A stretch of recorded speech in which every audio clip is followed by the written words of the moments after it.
Gildan Media presents Your Coach in a Box, affordable life-changing audio programs.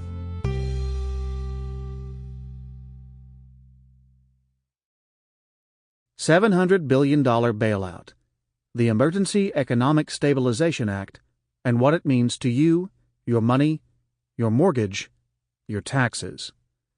By Paul Mallow. Narrated by Sean Pratt. Introduction. Original Sin. The Emergency Economic Stabilization Act of 2008. The Patriot Act meets the world of finance. The message on the woman's red T-shirt boiled down the issue to a political slogan. Help for Main Street, not Wall Street.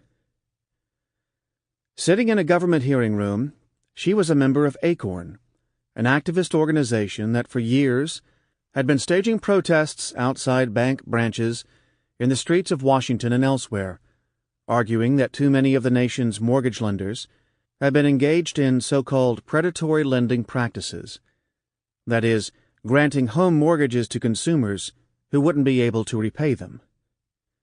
Over the past 2 years, the group, whose initials stood for Association of Community Organizations for Reform Now, had a new cause: foreclosures.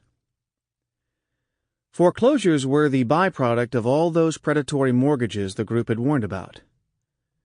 Americans were losing their personal residences at a rate not seen since the Great Depression. Tent cities were beginning to spring up in cities like Las Vegas, once the hottest housing market in the country, one where homes that hadn't even finished construction were being flipped for 20% more than the contract price. But the economic boom was over. The housing bust had become a national story, played out on the nightly news 7 days a week. Unemployment was rising to multi-year highs. A few weeks earlier, gasoline had been selling for $4 a gallon in California. Even the nightly news shows, which hated doing financial stories because there was no good video to show the viewers, had finally latched onto the story.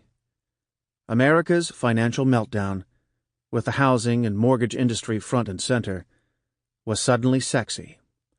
It was also a political issue in an historic presidential election that pitted the first African-American candidate against a former war hero who had chosen a woman for his running mate. The entire country was now... Sample complete. Ready to continue?